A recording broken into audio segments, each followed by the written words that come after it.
Coming up on today's show, Tesla announces a brand new $45,000 variant of the Tesla Model 3 called the Tesla Model 3 Mid-Range. Dealer documents show that Nissan is likely to charge a $5,500 premium or equivalent for its longer-range 60 kilowatt-hour Nissan LEAF E+, and the Jaguar I-Pace goes all spooky for Halloween. These stories and more coming next. Happy Saturday, folks, or happy Sunday, depending on what the local time is when this video gets released. It's been another busy week here in the world of clean, green, safe and smart transport, so let's get on with our first story. You might not be able to get your hands on any Tesla Model 3 variant if you live outside of the US or Canada, despite Tesla now producing its 100,000th Model 3. But Tesla has just announced a brand new variant of the Model 3, the Model 3 Mid-Range. Priced at $45,000 before incentives, this model offers more range than the standard range $35,000 model we're still waiting for, and is also available as rear-wheel drive only. Given the way this car is described, I think the standard range Model 3 is still on the way, but how long you will have to wait is unclear. Tesla says it will be delivering the model in as little as 6 weeks. Oh, and if you want a longer range Model 3, Tesla has just axed the rear-wheel drive configuration completely, so it's dual motor or mid-range rear-wheel drive. Nissan is expected to bring its longer-range LEAF E+ to market at the start of next year, with a 60 kilowatt-hour battery pack with active thermal management and 100+ kilowatt DC quick charging as standard. This week, dealer documents ahead of that launch reveal that Nissan is preparing to offer a $5,500 premium or equivalent on each of its standard 2019 LEAF models for those who want the larger battery pack, importantly undercutting the entry-level Chevrolet Bolt EV. As soon as prices are official, I'll do a deep dive explaining them. A US federal district court judge has approved the settlement between Tesla CEO Elon Musk, Tesla, and the SEC over those now infamous considering taking Tesla private at 420 tweets. In addition to stepping down as chairman of the board and some other things I don't have time to cover here, Musk and Tesla are both paying $20 million in fines. Interestingly, though, in the SEC filing confirming the settlement, Tesla noted that Musk was buying $20 million of Tesla shares, which presumably will allow Tesla to pay its portion of fines without affecting its bottom line. Porsche has confirmed that the Mission E Cross Turismo concept it showcased earlier this year, essentially a four-door wagon version of the Porsche Taycan, Mission E, will enter into production. It's not clear if the car will be called the Porsche Mission E Cross Turismo or the Porsche Taycan Cross Turismo, but Porsche says the production green light will add an additional 300 jobs at its headquarters on top of the 1,200 new jobs the Porsche Taycan production ramp-up has created. Official price, naming and specs will be published in the future. Claiming that it was causing some confusion among buyers, Tesla has taken the full self-driving option off its configuration pages for all of its cars. Previously, Tesla had allowed customers to pay extra at the time of configuring their cars to not only have enhanced Level 2 autopilot active upon receiving their car, but also have full Level 5 self-driving capabilities activated at a future point, even if that required hardware upgrades when it was ready for market. While Tesla says it was causing confusion, it's worth noting that some legal cases have risen in recent months, claiming that Tesla falsely misled customers on that particular option. Jaguar has officially begun US deliveries of its iPace electric car, with the first delivery going to a customer who said he liked electric cars but wasn't a fan of Tesla's design aesthetic. In order for those deliveries to start, of course, Jaguar needed an official EPA rating, which, as it turns out, isn't all that great. Despite its 90 kilowatt-hour battery pack, the iPace manages just 234 miles per charge, which is less than the Chevrolet Bolt EV and the Hyundai Kona Electric. Efficiency, it seems, isn't Jaguar's strong point. Sticking with Jaguar, however, it appears the big cat may soon become all-electric. At least, that's according to British magazine Autocar, which said this week that Jaguar Land Rover is considering turning Jaguar into an all-electric brand. Reason? Jaguar Land Rover could use its Jaguar brand to help improve the average fuel economy of the whole family, including the popular Land Rover and Range Rover brands. And it could also give it a chance in the luxury plug-in marketplace that's proving oh so popular right now. Last week on this show, I talked about plans from a Republican US senator to end all of the current US federal tax credits for EVs, replacing them with taxes instead that would essentially make it more expensive to drive an EV than an internal combustion engined car. And this week, a new bill hit the US Senate that could do the opposite, removing the current $200,000 per maker cap on incentives and continuing it until 2022. It's worth noting too that the bill was introduced by a Republican, Senator Dean Heller, showing that electric cars really are a bipartisan issue, regardless of what other people may try and tell you. Now it's time for our shorts. Our first story is a new patent filed by Tesla for an automatic tyre inflation system, which does appear to be designed for the Tesla Semi. This could suggest that Tesla is investigating covering some or all of the wheels with spats or covers to improve airflow and efficiency.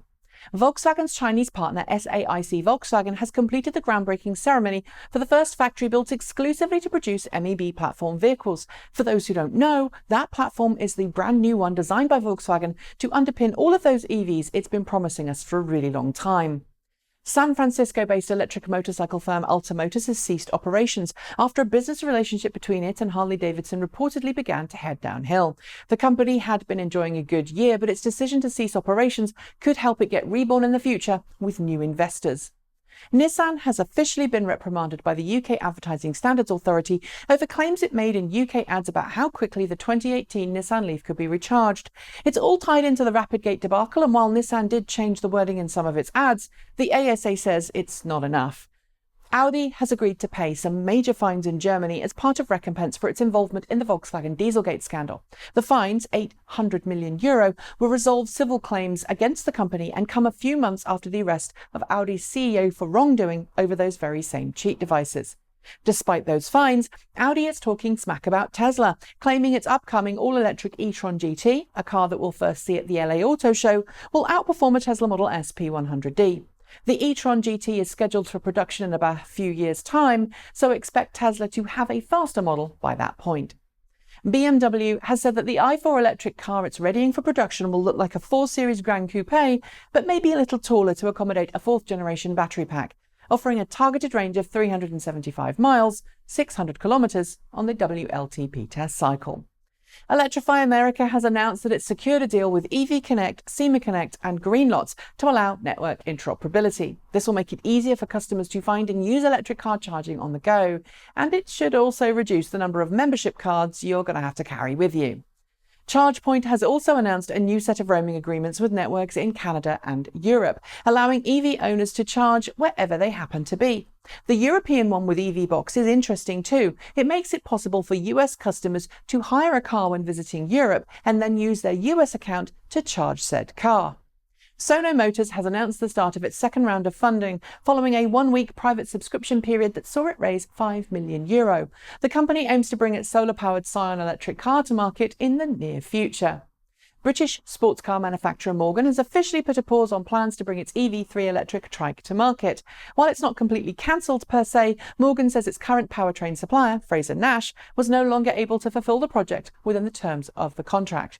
Japanese firms Suzuki and Mitsubishi have become the latest car companies to announce an end to selling diesel vehicles in Europe. They join many other companies pulling the plug on diesel, including Nissan, Toyota, BMW and Porsche. BMW, working with Northvolt and Umicore, have announced a joint program to develop a complete and sustainable way to address total life cycle of electric car batteries, from cell development and production through to use and eventually recycling. Ultimately, the aim is to have a closed loop, reducing emissions and waste by recycling battery components. Hyundai took part in a publicity stunt this week to show how its new Nexo fuel cells SUV could help clean the air among London's most polluted routes. That's thanks to the air filtration system essential to remove oxygen from the air that it combines with hydrogen to make electricity and water. It's cleaner, but only if you use hydrogen generated in a zero-emission way. And that's your shorts. There will be more next week. Battery swapping may look like a good idea to ensure people aren't waiting around for a long time to get their car refueled, but as we've seen time and time again, it hasn't really caught on yet. And as Wired reported this week, Chinese firm Niro, which recently had its IPO in the US, is working hard to convince investors that the future lies with battery swapping. The company already has battery swap stations active in China for its ES8 SUV, but despite that, it's barely met target price IPO, and reluctance from investors to support battery swapping shows that perhaps we'll still be plugging in to refuel for the foreseeable future. Canadians are stereotypically a polite bunch. They don't like to cause a fuss and are generally pretty low stress. And as someone who is half Canadian, that's something I'm pretty proud of. But in BC, some Canadian patience is being tested, with a majority of car dealerships having no plug-in vehicles on the lot. The reason? High demand that's not being met by automakers, and a wait list of more than 18 months for many plug-in models. Customers want to plug in, but there aren't the cars for them to do so. Here's hoping those issues get addressed very soon. Like many other safety agencies around the world, Euro NCAP has been focusing more lately on semi-autonomous driver assistance features. This week, it published a series of videos showcasing how various cars handle the now standard driver assistance tests. Interestingly, it noted that while active cruise control and accident avoidance systems were promising, if the driver remained engaged, that was, all, including Tesla's Autopilot and Nissan's ProPilot, struggled to deal with cut-in and cut-out scenarios, where a vehicle cuts in front of the car and brakes or changes lane at the last minute to avoid a stationary car in front. The tests are worth watching, so follow the link in the show notes to the press release. And finally, a couple of weeks ago on this channel, I made a video talking about electric car ads and how bad some of them have been, at least historically. Well, this week, Jaguar launched a new ad campaign that was seasonally spooky, involving a lot of thunder and lightning, nighttime frights, Ava Green and a Jaguar. Called Electrical Storm, its tagline is, "It's just electricity, nothing to be afraid of." I quite like it, but let me know what you think in the comments below. And on that note, it's the end of this week's show. As usual, like, comment, subscribe using the links below, hit that notification bell, and if you can, consider supporting us through Patreon. We really couldn't do any of this without your fantastic support, and it's never too late to become a Patreon supporter. And if you want to grab our Halloween special t-shirt, there's just about time to get one before Halloween, then head to teespring.com/transport-evolved. You'll get a discount on it and the rest of our swag in the shop if you're a Patreon supporter. Okay, that really is it. Thanks for joining me, and as always, don't forget to be better, smarter, and kinder. Keep evolving.